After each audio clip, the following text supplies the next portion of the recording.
If you want to practice all of the new PTE questions using artificial intelligence on an online portal that has a similar marking to your real PTE exam, head over to masterpte.com.au to create a free account. Here, you can practice all 4 sections separately and receive instant feedback for all of your speaking, writing, reading, and listening. You can also view and compare your answers with others who have already succeeded in achieving a high score. Download 9090 Band's template for speaking, writing, and listening. Take mock test, receive instant result, overall feedback, and in-depth analysis which helps you pinpoint exactly where you lose points.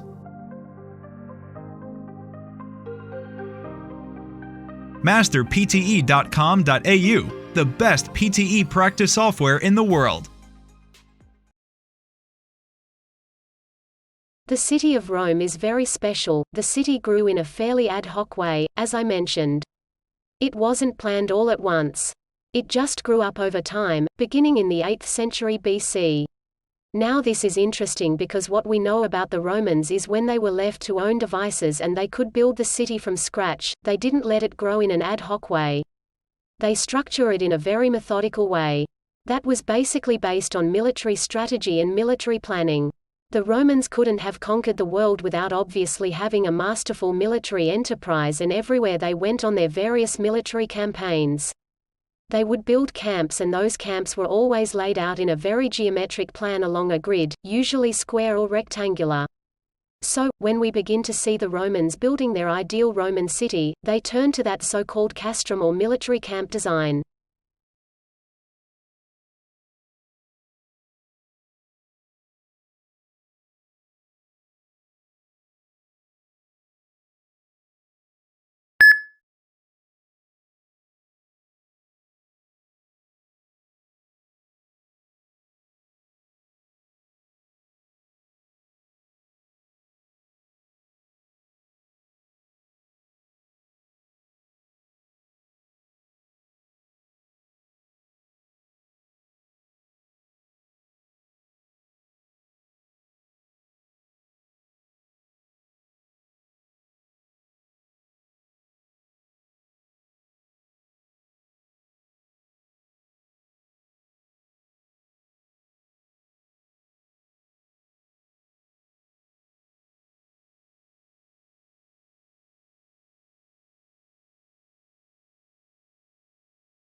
Now, as we all know, it has long been the habit in many countries that teachers give homework to school children of all ages. Despite the fact that a minority of educators don't agree with this practice, it has never seriously been questioned or challenged before. However, it may be that the tide is turning. These days, more people are becoming convinced that homework is of virtually no benefit, particularly for children in the younger age group. So, why have teachers always given homework? Well, the answer seems to be because they are obliged to. Most teachers don't really believe it has any real value, and the latest research supports the teachers' feelings about this. Not only does homework have very little impact on children's learning, but it also puts unnecessary obligations and responsibilities onto the parents. These days, not all families have the time or the necessary knowledge to help their offspring. So it would seem that now senior educators want to start a new initiative. Rather than giving homework, they plan to encourage reading books of any kind, just reading. And they claim that this is a far more effective method of consolidating learning than wading through piles of written homework.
Semantic noise in communication is a type of disturbance in the transmission of a message, that could interfere with the interpretation of the message due to ambiguity in words, sentences or symbols used in the transmission of the message.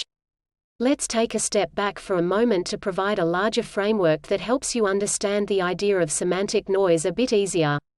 Communication is the process of transmitting information from one person to another.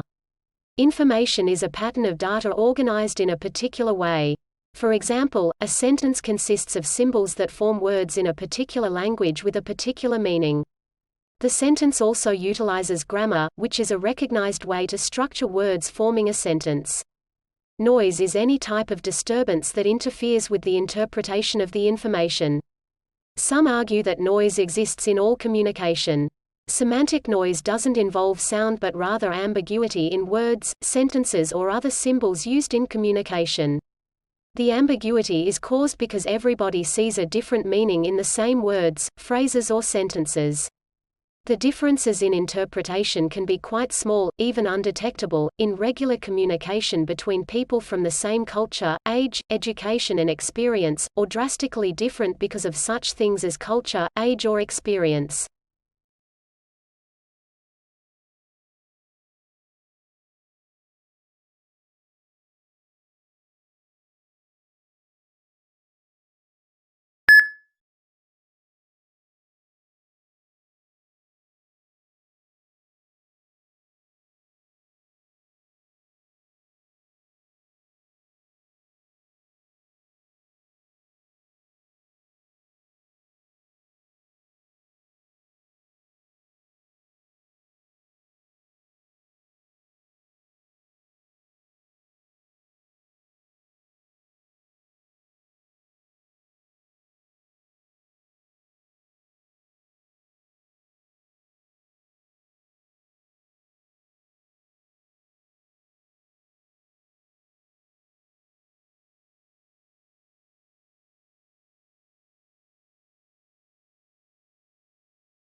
Okay, to help you with your research, I just wanted to give you some tips today on using focus groups.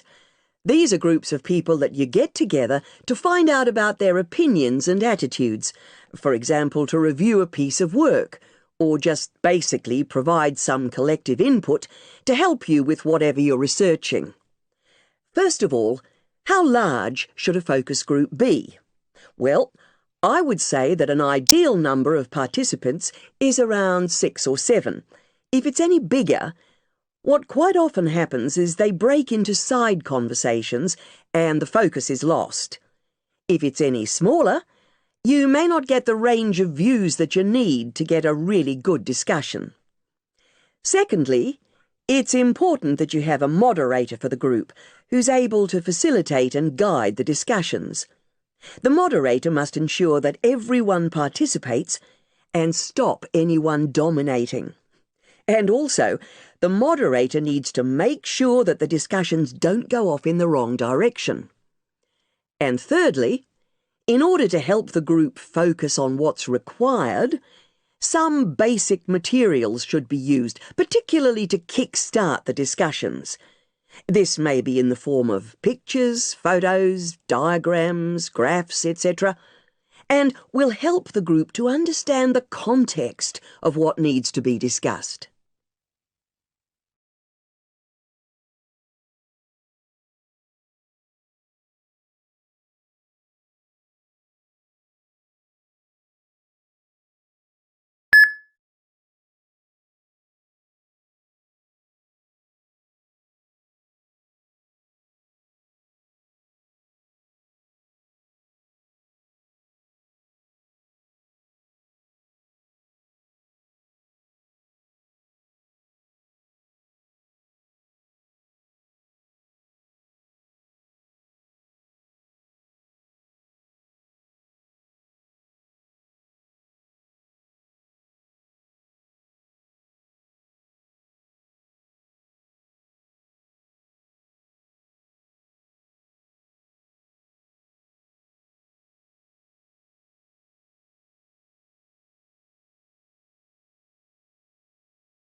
Crops can affect climate in two ways.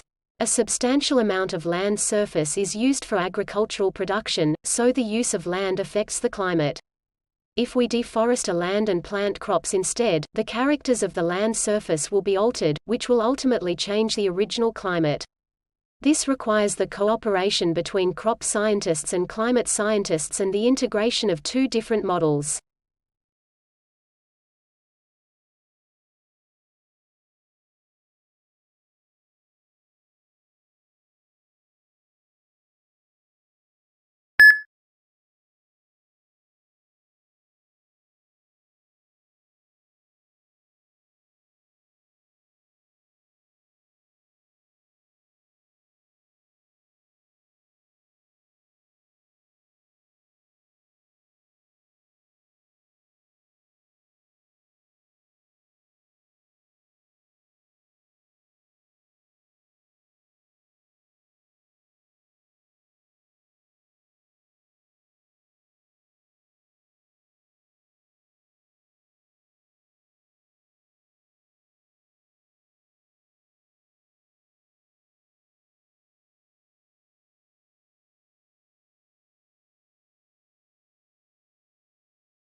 Now, as urban planners, what we really need to start considering is the amount of space allocated for residential areas within a city or town. And when I say space, I'm talking about space within a dwelling or home, rather than the actual size of residential areas. There's growing concern that the internal space of new homes is becoming far smaller, too small, in fact. Maybe you're thinking, is it important for residents to have sufficient space? Is it merely a preference to have more space, or are there more serious implications? Is there, in fact, any evidence to suggest cramped living conditions affect residents' physical or mental well-being or their day-to-day life? Well, research from a number of sources indicates that this is an important issue which needs addressing. Cramped conditions can lead to aggressive behaviour, to family tensions, psychological anguish, and, in the more extreme cases, physical illness as well. Not only this, but there is a proven link between overcrowding and the social and emotional development of children, as well as their educational attainment.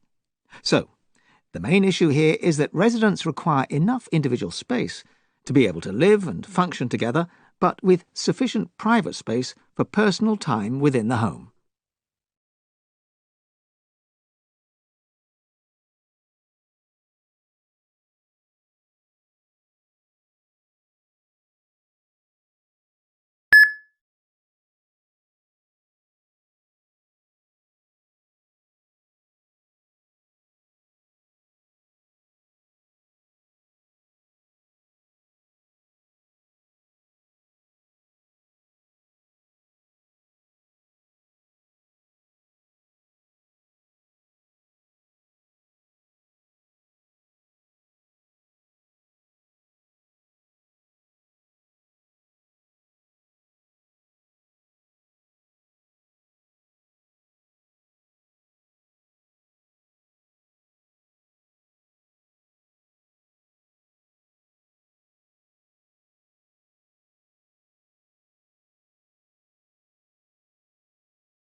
One of the keys to Apple is Apple's an incredibly collaborative company. And so, you know how many committees we have at Apple? No. 0. We have no committees. No committees. We are organized like a startup. One person's in charge of iPhone OS software. One person's in charge of Mac hardware. One person's in charge of iPhone hardware engineering. Another person's in charge of worldwide marketing. Another person's in charge of operations. We're organized like a startup. We're the biggest startup on the planet. And we all meet for 3 hours once a week, and we talk about everything we're doing, the whole business. And there's tremendous teamwork at the top of the company, which filters down to tremendous teamwork throughout the company. And teamwork is dependent on trusting the other folks to come through with their part without watching them all the time, but trusting that they're going to come through with their parts. And that's what we do really well. And we're great at figuring out how to divide things up into these great teams that we have and all work on the same thing, touch bases frequently, and bring it all together into a product. We do that really well. And so what I do all day is meet with teams of people and work on ideas and solve problems to make new products, to make new marketing programs, whatever it is. And are people willing to tell you you're wrong? Yeah. I mean, other than snarky journalists. I mean, people that work for you. Oh, yeah. No, we have wonderful arguments. And do you win them all? Or? Oh, no, I wish I did. No, see, you can't. If you want to hire great people and have them stay working for you, you have to let them make a lot of decisions, and you have to be run by ideas, not hierarchy. The best ideas have to win. So, otherwise, good people don't stay. But you must be more than a facilitator who runs meetings. You obviously contribute your own ideas. I contribute ideas, sure. Well, why would I be there if I didn't?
There are four fundamental forces at work in the universe.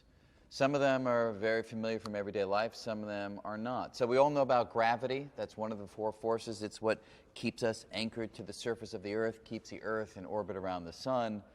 There's another force that we're all very familiar with, which is the electromagnetic force. That's the force that is responsible for electricity, electric currents, for light, for the sun's light. That's the electromagnetic radiation coming from the sun to the Earth. There are two other forces, though, that are somewhat less familiar, and they're the nuclear forces. They are forces that are at work within the nuclei of atoms. One of those forces is called the strong nuclear force. That really is a force that binds protons to protons, binds the quarks inside of the protons and neutrons, keeping them from flying out. The other nuclear force is called the weak nuclear force. And that's a force that predominantly we know of because it's responsible for radioactivity, radioactive decay. So those four forces, strong nuclear force, weak nuclear force, electromagnetic force, and the gravitational force, those are the forces at work in the universe.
A dimension of space is basically an independent direction in which, in principle, you could move, you could walk.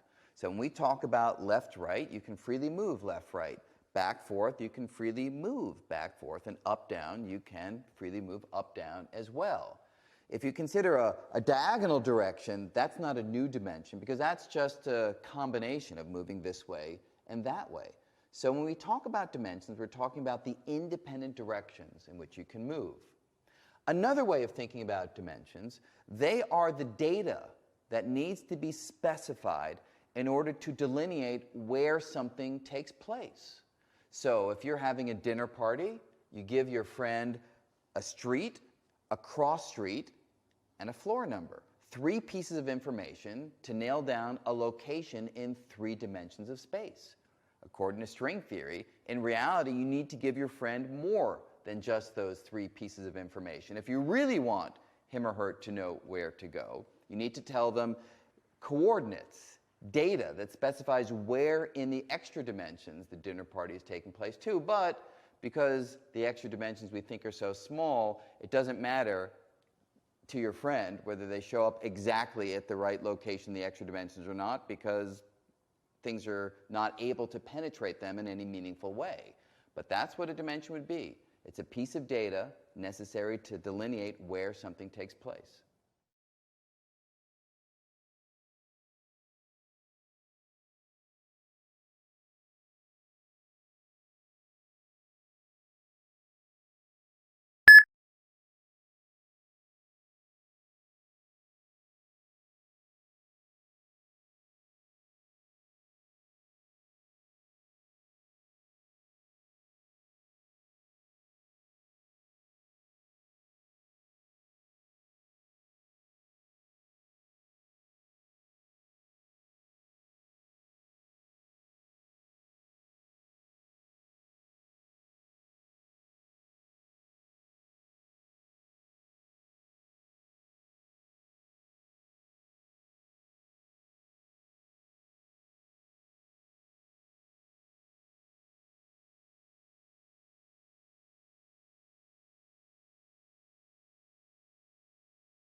At the top, you would have a king.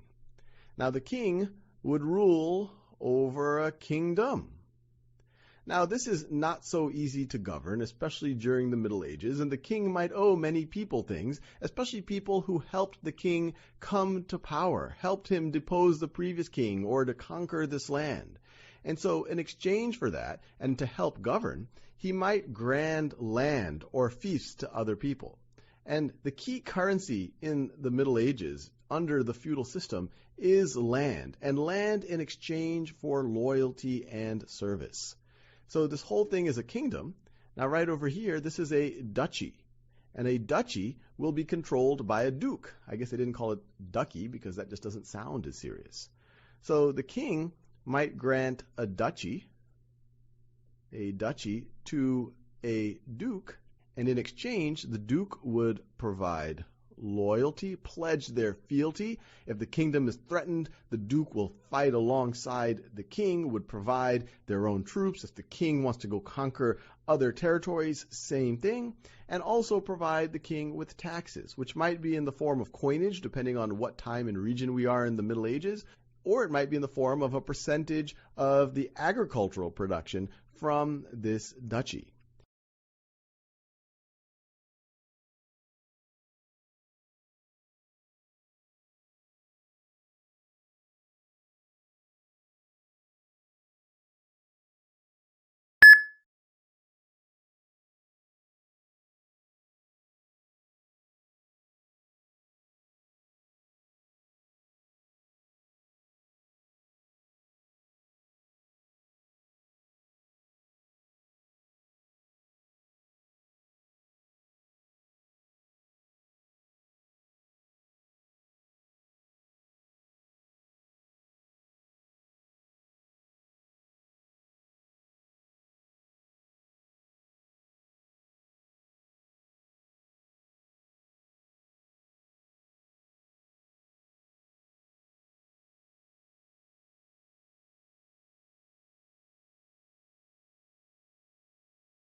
If you want to practice all of the new PTE questions using artificial intelligence on an online portal that has a similar marking to your real PTE exam, head over to masterpte.com.au to create a free account.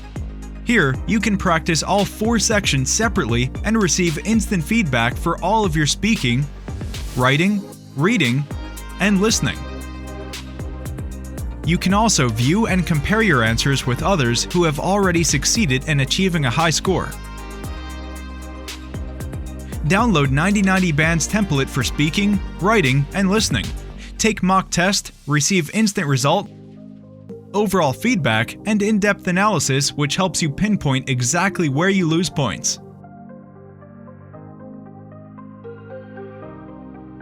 Masterpte.com.au, the best PTE practice software in the world.